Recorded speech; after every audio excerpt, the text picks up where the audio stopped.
भगवान शिव के मंदिर में क्यों जाते हैं? नहीं पता? आप बताओ क्यों जाते हैं मंदिर शंकर जी के? चलो अब सुनो। भगवान शिव जी के मंदिर में जाते हैं कि भगवान शिव को देखकर हम भगवान शिव से ग्रहण करेंगे, सीखेंगे। क्या भगवान शिव क्या सिखाते हैं? शंकर जी के मंदिर जाने से पहले शंकर जी की कथा सुनो। कथा क्या है कि दक्ष प्रजापति ने भरी सभा में भगवान शिव को सैकड़ों गालियां दी,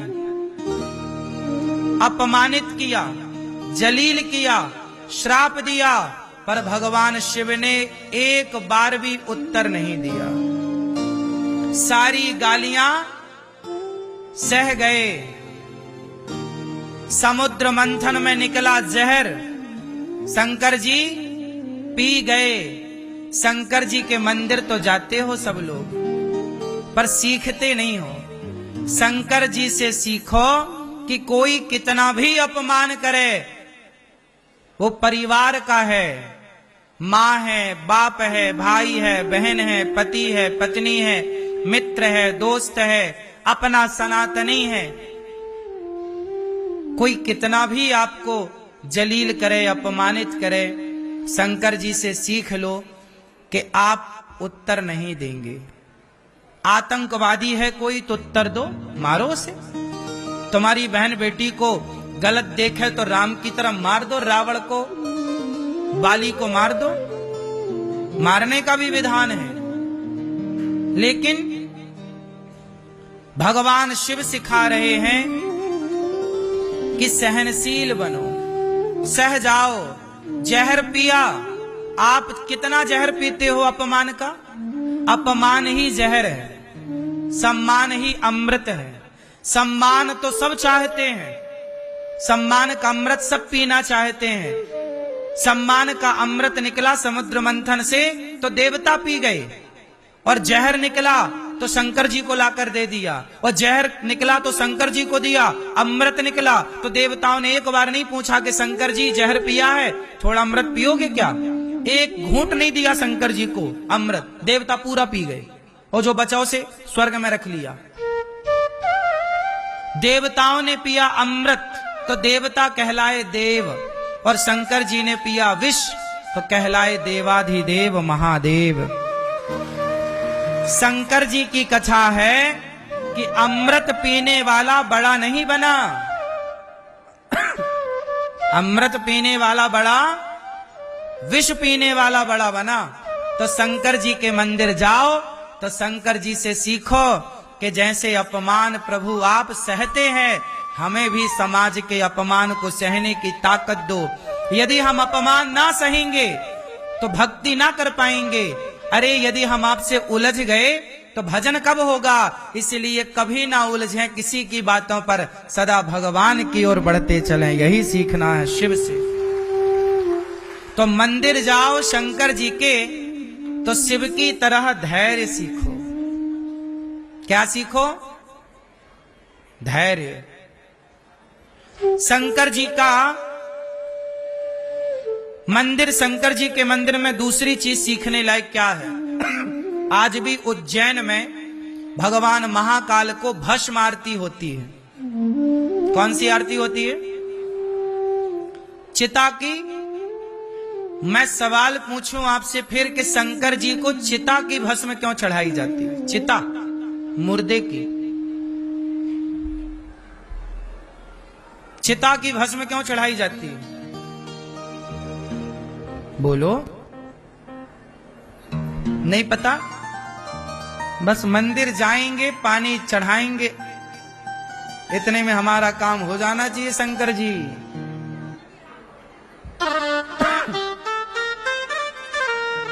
वो लोग मूर्ख हैं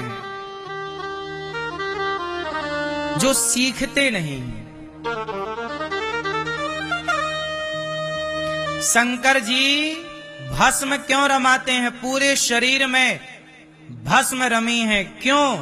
शंकर जी कहते हैं भस्म मैं इसलिए रमाता हूं कि दुनिया वाले शिव जी के मंदिर आए और देखें कि देखो ज्यादा घमंड ना करो, एक दिन राख हो जाओगे। तुम राख देखते रहो, तुम्हारा घमंड सातवें आसमान में ना पहुंचे, इसलिए शंकर जी भस्म रमाते हैं कि देखते रहो राख लिपटी है, तुम भी एक दिन राख बन के लिपट जाओगे। काय का घमंड है? इसलिए शंकर जी राख लपटाते हैं, भस्म चढ़ती है। अब शंकर जी से सीख कोई नहीं रहा है, मंदिर सब जा रहे हैं, फिर चिल्ला रहे महाराज जी बहुत पूजा पाठ किए कुछ मिला नहीं। राम के मंदिर बहुत जा रहे हैं, राम से सीख क्या रहे हैं? राम जैसी मर्यादा कहां तुम्हारे भीतर है? राम जैसा धैर्य कहां तुम्हारे भीतर है? राम जैसी माँ बाप की आज्ञा का पालन कहां तुम्हारे भीतर है? राम जैसा पत्नी व्रता पुरुष कहां?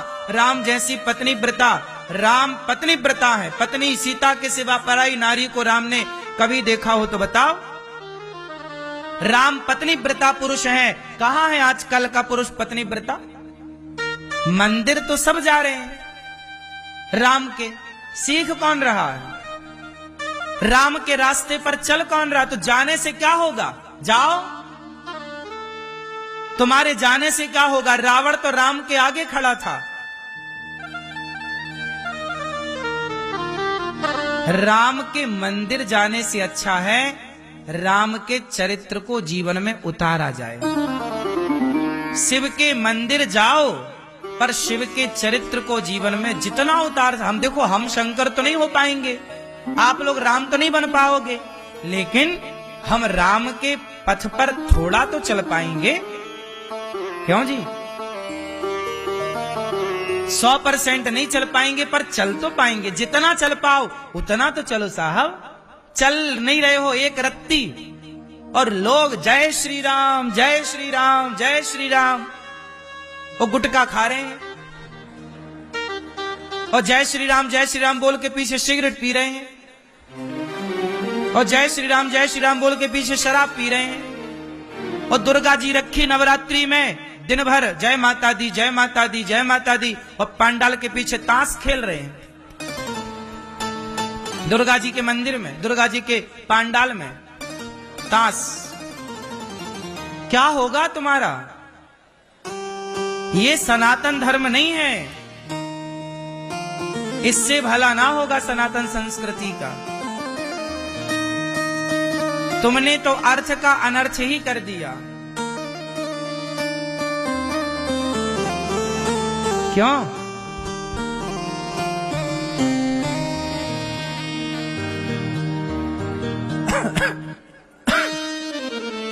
वृंदावन आए हो,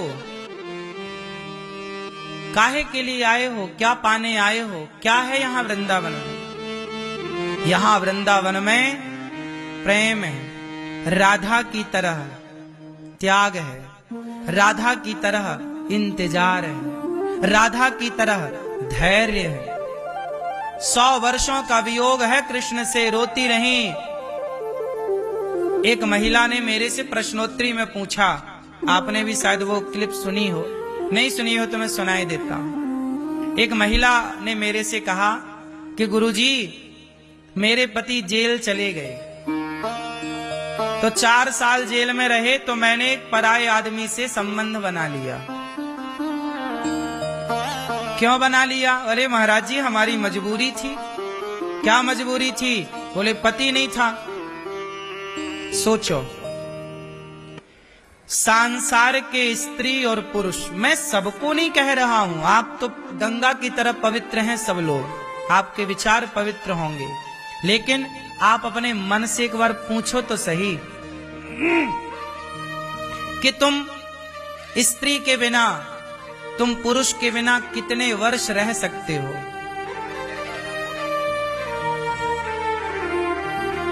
तुम सामान्य स्त्री सामान्य पुरुष के बिना नहीं रह पाते, तुम्हारा मन चंचल होने लगता है, भटकने लगता है। लेकिन राधा रानी ने जिन कृष्ण से प्रेम किया, जब वो कृष्ण छोड़कर गए, उस समय कृष्ण की उम्र 10.5 वर्ष थी। जब श्री कृष्ण राधा रानी को छोड़कर गए, तब कृष्ण की उम्र, भगवान कृष्ण 10.5 वर्ष के थे और 10 वर्ष की उम्र में गए, 10.5 वर्ष की उम्र में गए और 100 वर्ष तक नहीं लौटे। कितने वर्ष तक नहीं लौटे?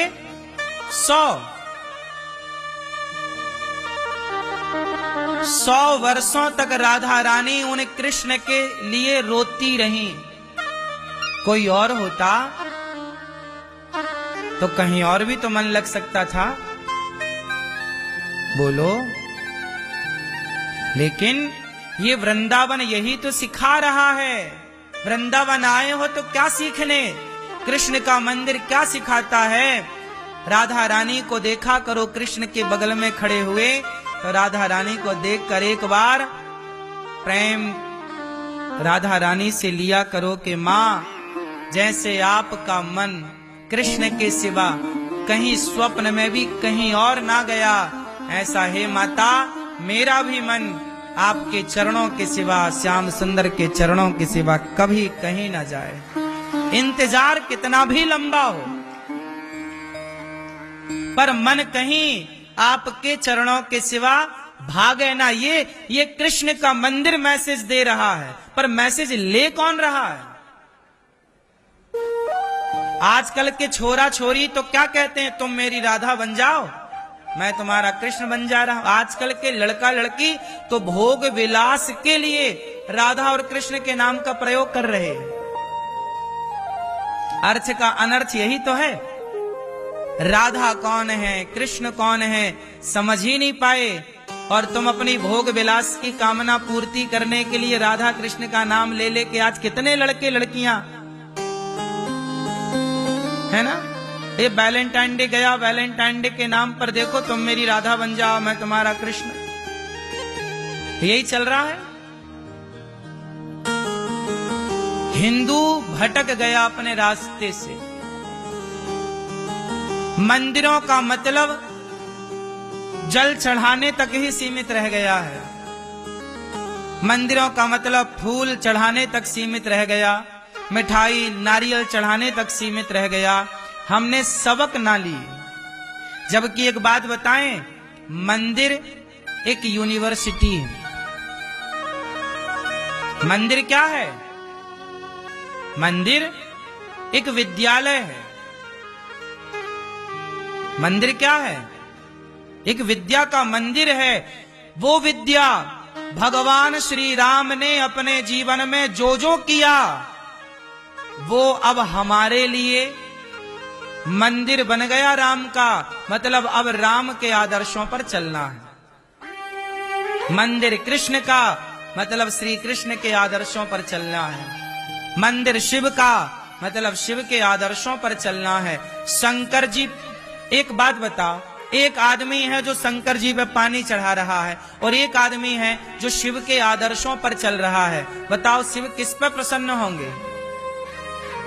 एक राम है, एक राम के मंदिर में एक राम का भक्त है जो राम को फूल मिठाई और सब चढ़ा रहा है, और दूसरा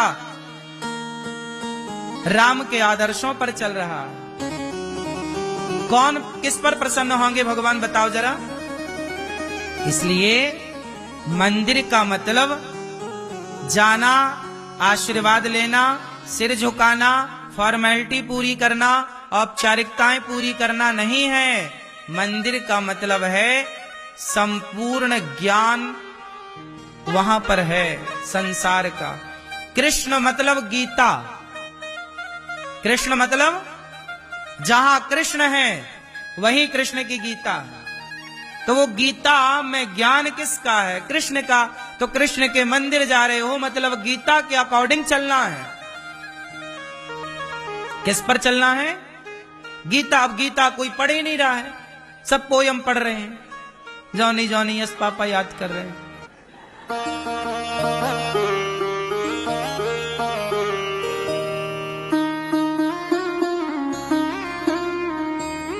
इसलिए भगवान शंकर के मंदिर क्यों जाते हैं? शंकर जी की तरह हम सीखें। शंकर जी के मंदिर में शंकर जी का वाहन सबसे आगे होता है।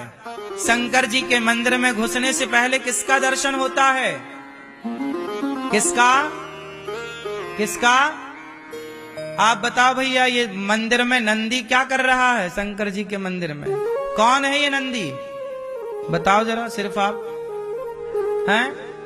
सब चुप रहो भैया, हमारे बताएंगे हैं?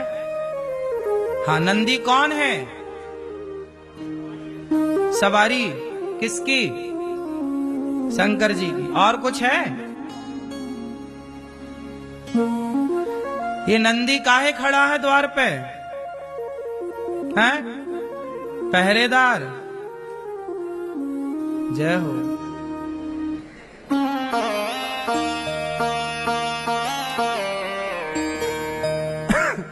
बताओ भैया, शंकर जी के मंदिर में नंदी काहे खड़े हैं द्वार पे? कौन है ये नंदी? बैठे बैठे, खड़े ना हो, बिंदास। वाहन है तो वाहन ही है बस। तो शंकर जी बैल पर चढ़ते हैं, मतलब बैल की सवारी, नंदी की। इतना ही पता है। समस्या यही है कि हमें पता ही नहीं है, पता ही नहीं है। दोष किसका है? किसको दोषी बनाए? शंकर जी बैल पर चढ़ते हैं, शंकर जी नंदी की सवारी करते हैं, ये तो सबको पता है, पर ये सत्य नहीं है। नंदी जो है वह बैल नहीं है। नंदी धर्म का प्रतीक है। नंदी कौन है? धर्म का प्रतीक है। गाय का बेटा है नंदी, गाय का बच्चा है नंदी। और वह गाय कौन है? गाय किसका प्रतीक है? पृथ्वी का। जब भी भगवान से प्रार्थना करने पृथ्वी माता जाती है कि प्रभु पृथ्वी पे पाप बढ़ गया, तब तब पृथ्वी गाय का रूप बनाकर जाती है। जब पृथ्वी माता पे पाप बढ़ता है और पृथ्वी माता भगवान से गुहार लगाती हैं, तो पृथ्वी किसका रूप बनाती है? गाय का। तो पृथ्वी का रूप है गाय। इसलिए कहते हैं कि जब गाय दान करता है कोई, तो संपूर्ण पृथ्वी दान करने का फल उसे प्राप्त हो जाता है। इसलिए गौदान होता है, क्योंकि गाय पृथ्वी का प्रतीक है और बैल नंदी धर्म का प्रतीक है। किसका प्रतीक है? इसलिए अभी आपने देखा होगा हमारी नई संसद भवन में सेंगोल का जिक्र आया। क्या आया? सेंगोल। ये टीवी पे देखो, ये सेंगोल है। एक राजा दूसरे राजा को सेंगोल देता था। इस सेंगोल में देखो नंदी महाराज बने हुए हैं। ये नंदी कौन है? धर्म। शंकर जी बैल पर नहीं चढ़ते, शंकर जी बैल की सवारी नहीं करते, शंकर जी धर्म पर चढ़ करके जाते हैं। किस पर आरूढ़ होते हैं?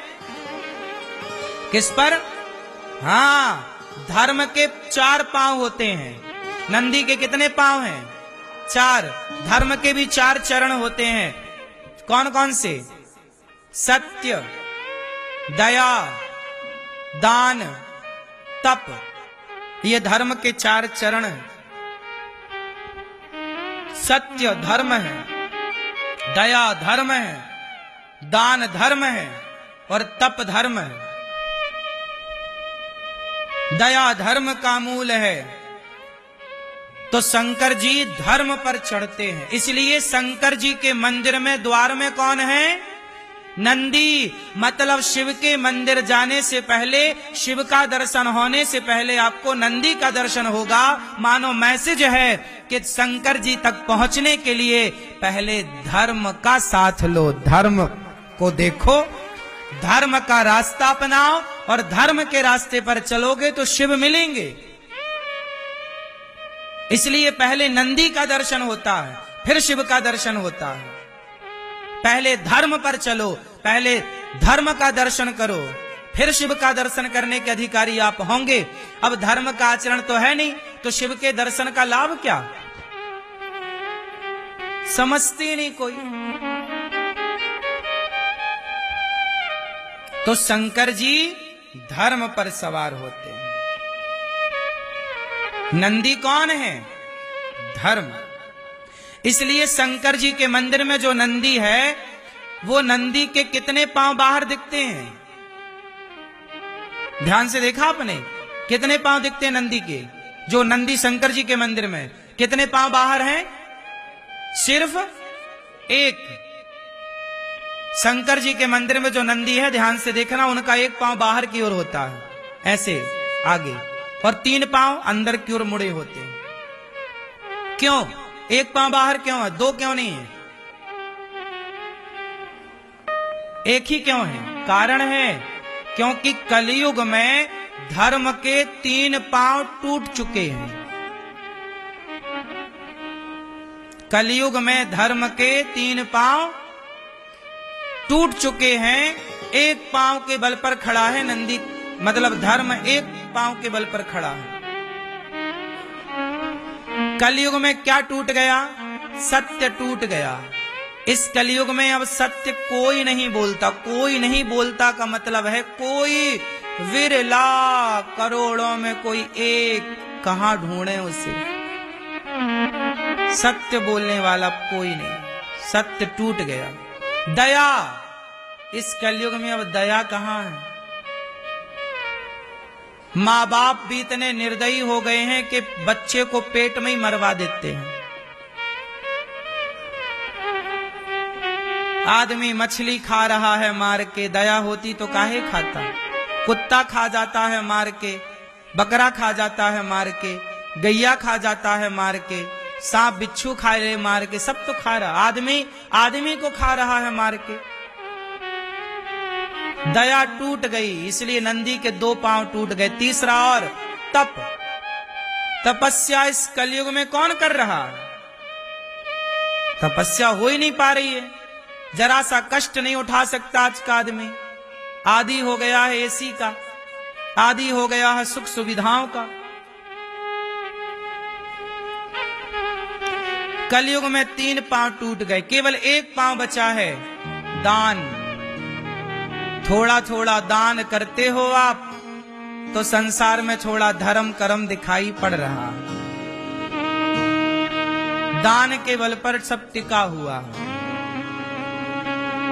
वरना ये भी जिस दिन चला जाएगा तो धर्म रसातल में चला जाएगा।